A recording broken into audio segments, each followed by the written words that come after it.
அனைவருக்கும் வணக்கம். சுப மாரிமுத்து, திருப்பூர்ல இருந்து. இப்போ ஒரு ஜாதகத்துல சூரியன் ஒருத்தருக்கு சித்திரை மாசத்துல பிறந்திருக்காரு.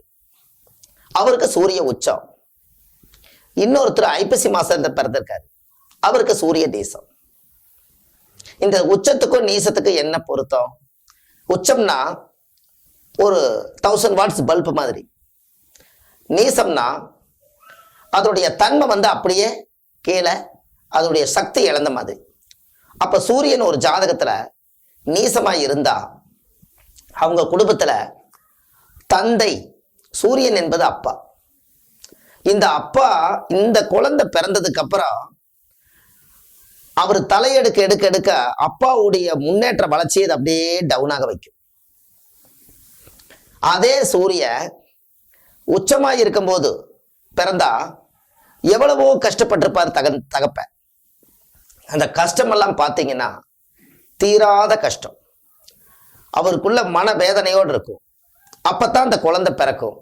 அந்த குழந்தை பிறந்ததுக்கு அப்புறம் படிப்படியா சூரிய உச்சமா இருக்கிறதுனால அந்த ஜாதகம் அப்படியே வளர ஆரம்பிக்கும்.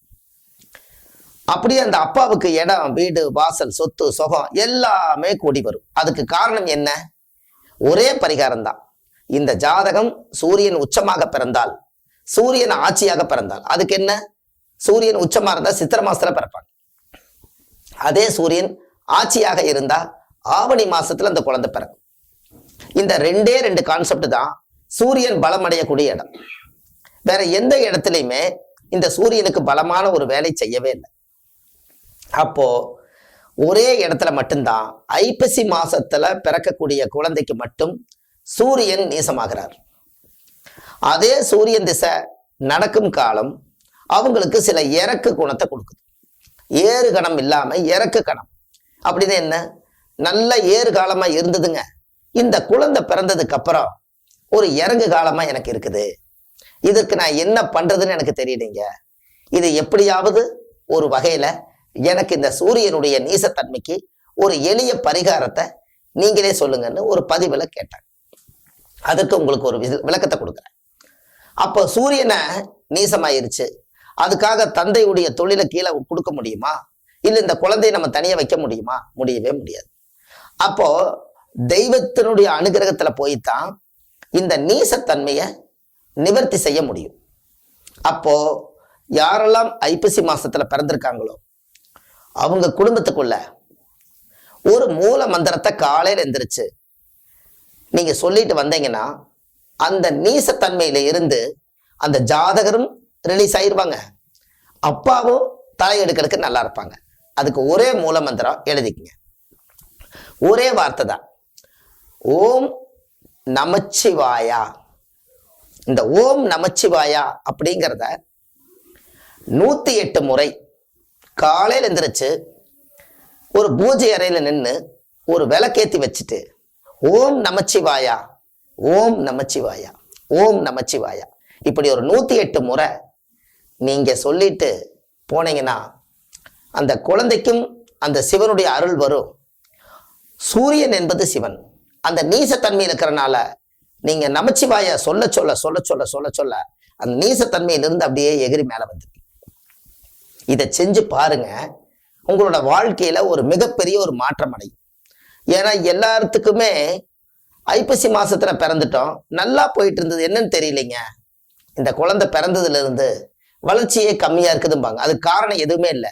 ஒரு நல்ல ஒரு பிளானட் உலகத்திலேயே வக்ரம் இல்லாம ஒரு நேர்கோட்டுல வரக்கூடியது ஒரே கிரகம் மட்டும்தான், சூரியன் மட்டும்தான்.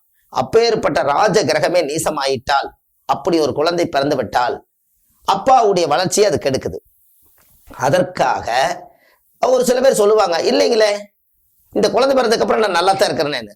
அந்த குழந்தையோட பாயிண்ட் நீசத்தன்மையா இருக்கிறதுனால குறைக்கத்தான் செய்யும். உங்களோட ஜாதகத்துல சூரியன் நல்லா இருக்கிறதுனால நீங்க நல்லா இருப்பீங்க, வளர்ந்துட்டு இருப்பீங்க. ஆனா இது ஒரு பக்கம் கீழே இழுத்துட்டு போயிட்டு இருக்கும். அது இழுக்கக்கூடாதுங்கிறதுக்காக இந்த ஒரு பதிவு.